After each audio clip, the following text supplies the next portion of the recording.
बिस्मिल्लाहिर्रहमानिर्रहीम। Dear students, अस्सलाम वालेकुम। This is Khurram Mumtaz. कैसे हैं आप? उम्मीद करता हूँ सब खैरियत से होंगे। आज हम अपने 10th क्लास की बायोलॉजी का नेक्स्ट टॉपिक हम रेस्पिरेटरी डिसऑर्डर्स पढ़ रहे थे, जिसमें लास्ट हमने एम्फीसीमा डिस्कस किया। आज हम डिस्कस करेंगे निमोनिया कि निमोनिया बेसिकली क्या है, ये किस तरह से होता है, ठीक है, फिर इसकी मेडिकेशन क्या है, ये सारी चीज़ों को हम डिस्कस करेंगे बार बार। निमोनिया भी एक लंग्स के अंदर होने वाला इन्फेक्शन है। जैसे लास्ट हमने ब्रोंकाइटिस पढ़ा, वो ब्रोंकाई में होने वाला इन्फ्लेमेशन थी। फिर हमने एम्फीसीमा को डिस्कस किया कि एम्फीसीमा के अंदर किस तरह से एल्वेलाई की जो वॉल्स हैं वो ब्रेक हो जाती हैं, सैक्स बन जाते हैं और वगैरह वगैरह, वो सारी चीज़ें हमने डिस्कस की। आज स्टूडेंट्स हम देखेंगे निमोनिया बेसिकली क्या है और ये किस तरह से इसके काजेज़, इसके सिम्टम्स, इसका इलाज और ये होता कैसे है, इनको हम स्टेप बाय स्टेप डिस्कस करेंगे।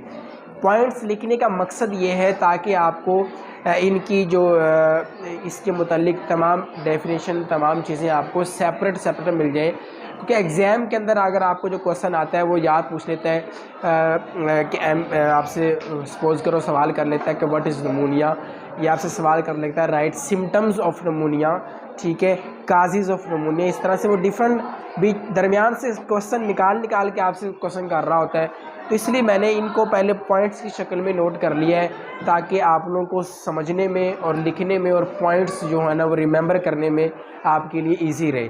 तो pneumonia basically this is the infection of lungs. ये हमारे लंग्स के अंदर इन्फेक्शन है जो बैक्टीरिया, वायरसेस वगैरह या फंजाई वगैरह काज करते हैं, ठीक है। तो अगर ये जो इन्फेक्शन है अक्सर ऐसा होता है कि ये सिर्फ एक ही लंग को मुतासिर कर रहा होता है।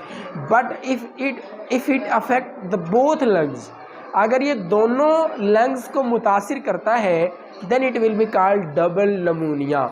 तो अगर निमोनिया सिर्फ एक ही लंग को मुतासिर कर रहा है, उसको अफेक्ट कर रहा है, देन उसको निमोनिया आप लोग कह रहे हो। और अगर वो दोनों ही लंग्स पे अपना जो है वो डेरा जमा ले तो उसको हम कहते हैं डबल निमोनिया, ठीक है स्टूडेंट्स।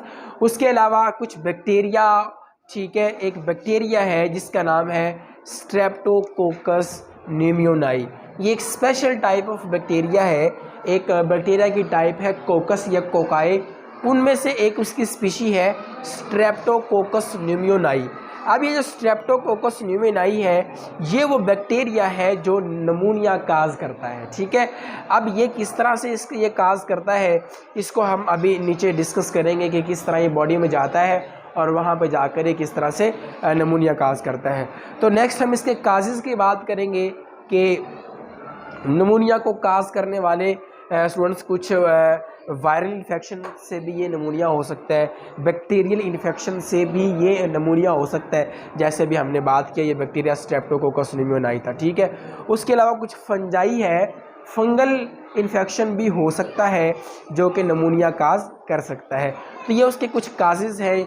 उसके अलावा हम बात करेंगे कि ये जो एजेंट होता है, जो निमोनिया काज करने वाले बैक्टीरिया होते हैं, ये वायरसेस होते हैं, ये किस तरह से निमोनिया काज करते हैं। फर्स्ट ऑफ ऑल स्टूडेंट होता क्या है कि जो निमोनिया काज करने वाला जो बैक्टीरिया या एजेंट है वो फर्स्ट ऑफ ऑल तो हमारी बॉडी में एंटर होता है, तो डेफिनेटली उसकी जो तादाद के लिहाज से वो 1 या 2 होते हैं। तो 1 या 2 जो एजेंट है वो हमारी बॉडी का कुछ नहीं बिगाड़ सकते, क्योंकि हमारे अंदर भी एक इम्यून सिस्टम मौजूद है जो कि आने वाले पैरासाइट को, उससे बैक्टीरिया को या वायरस से लड़ने की ताकत रखता है। तो फर्स्ट ऑफ ऑल वो जो एजेंट है वो बॉडी में आने के बाद, स्टे करने के बाद अपनी ग्रोथ बढ़ाता है, अपनी तादाद बढ़ाता है, मल्टीप्लिकेशन करता है, वो अपनी डिवीजन करता है, 1 से 2, 2 से 4 और बढ़ते बढ़ते जो है वो एक्सपोनेंशियल रेट से वो बढ़ के जब उनकी जो तादाद है वो हज़ारों और लाखों में हो जाती है, देन वो अटैक करते हैं आपके टिश्यूज़ के ऊपर।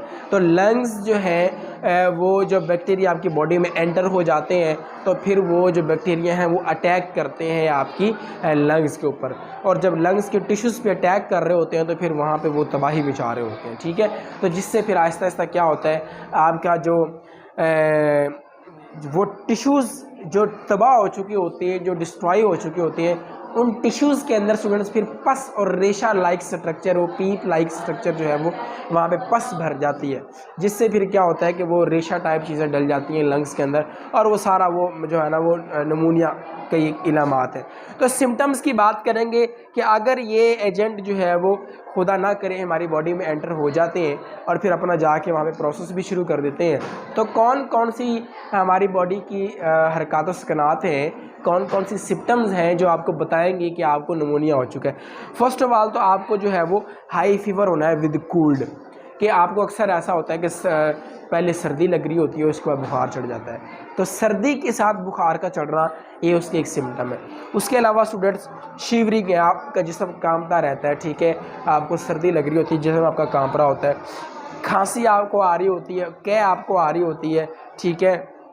उसके अलावा और वो जो खांसी होती है वो सिर्फ खुशक नहीं खांसी होती है, बल्कि उसके अंदर जो है वो स्पूटम की भी काफ़ी मिकदार होती है, जिसे बलगम कहते हैं। तो खांसी अगर आपको आती है विद बलगम अगर आ रही है तो इसका मतलब ये है कि ये नमूनिया की एक क्या है। उसके अलावा शॉर्टनेस ऑफ ब्रीथिंग, ये स्टूडेंट्स मैंने आपको लास्ट लेक्चर में बताया था कि रेस्पिरेटरी सिस्टम का अगर कोई भी डिसऑर्डर है तो उसके अंदर जो है वो ब्रीथिंग के अंदर मसला तो आता ही आता है, ठीक है। उसके अलावा आपका जो पेशेंट है वो पर्पलिश कलर का हो जाता है। अब उसके अंदर चूँकि जो टिश्यूज़ थे जहाँ पे गैसेस एक्सचेंज हो रही होती हैं वो टिश्यूज़ सारे डैमेज हो चुके हैं। अब एक्सचेंज ऑफ गैसेस नहीं होती तो बॉडी के अंदर ऑक्सीजन नहीं पहुंच पाती। जब बॉडी में ऑक्सीजन नहीं पहुंच पाती तो due to lack of oxygen, due to the low level of oxygen in the body, आपकी बॉडी का जो कलर है वो चेंज होना शुरू हो जाता है और येलो या पर्पलिश कलर का जो है वो होना शुरू हो जाता है। ये उसकी कुछ सिम्टम्स थी नमूनिया की। अब इसकी मेडिकेशन या इसकी क्योर की अगर हम बात करें तो अल्लाह का बड़ा लाख लाख शुक्र है कि हमारे साइंटिस्ट ने जो है वो इन बीमारियों पर काबू पा लिया है। अब इनकी वैक्सीनेशन अवेलेबल है, ठीक है। इनकी वैक्सीनेशन होती है वो आपकी जो वीक पैथोजेंस हैं बॉडी में एंटर करके आपकी बॉडी को वो पहले से ऑलरेडी जो है वो इसके लिए तैयार कर लेते हैं कि जैसे ही इन चीज़ों का जो पैथोजेंस हैं बॉडी में आएंगे बॉडी उनसे लड़ने के लिए तैयार हो रही होती है, ठीक है। उसके अलावा इसकी मेडिकेशन के अंदर हम कई एंटीबायोटिक्स भी यूज़ करते हैं। डॉक्टर्स रात मशवरा देते हैं कि आप जो है वो मेडिकेशन के लिए आप कोई एंटीबायोटिक्स यूज़ करें, क्योंकि ये एंटीबायोटिक ऐसी एक टैबलेट है या फिर ऐसी मेडिसिन है जो बैक्टीरिया को किल करती है, बैक्टीरिया की ग्रोथ को रोकती है, बैक्टीरिया को मारती है, जो भी अल्टीमेटली बैक्टीरिया की दुश्मन है। तो चूँकि ये जो डिजीज़ है, ये जो इन्फेक्शन है ड्यू टू बैक्टीरिया हो रहा होता है, तो इसलिए इसकी मेडिकेशन के अंदर भी हम एंटीबायोटिक्स यूज़ करते हैं। स्टूडेंट्स ये था हमारा नमूनिया का टॉपिक 10th क्लास बायोलॉजी का, जिसमें हमने पढ़ा कि नमूनिया होता क्या है, फिर हमने पढ़ा इसके काजेज़ क्या हैं, ये कौन कौन से ऐसे फैक्टर्स हैं जो इसको कराते हैं। उसके अलावा फिर इसकी सिम्टम्स को हमने देखा कि कौन कौन सी सिम्टम्स होती हैं जब नमूनिया किसी को हो चुका होता है, और फिर हमने इसकी मेडिकेशन की भी स्टूडेंट्स बात की कि अगर किसी को नमूनिया हो जाता है तो वो उसके लिए क्या कर सकता है। तो आज का जो हमारा टॉपिक था ये नमूनिया का। अगर students if you have any question then you can ask in the comment section. और अगर अभी तक आप लोगों ने इस वीडियो को लाइक नहीं किया और मेरे चैनल को अगर आप सब्सक्राइब नहीं कर सके अभी तक, तो काइंडली आप इस चैनल को सब्सक्राइब करें ताकि केमिस्ट्री और बायोलॉजी के रिलेटेड आपको जितनी भी वीडियोस हैं वो आप तक उनका नोटिफिकेशन जाता रहे। और आपके जो स्टूडेंट्स हैं, आपके जो पेरेंट्स के जिनके बच्चे जो मैट्रिक क्लासेस में पढ़ रहे हैं, या फिर इंशाल्लाह नेक्स्ट हमारा टारगेट हमारा FSC का है कि हम FSC लेवल की जो वीडियोज़ हैं वो भी अपने चैनल पर अपलोड करें, ताकि जो FSC के स्टूडेंट्स हैं इंशाल्लाह वो भी लेक्चर्स से मुस्तफ़ीद हों, ठीक है। तो आज के लिए स्टूडेंट्स इजाज़त दीजिए, अल्लाह हाफ़िज़।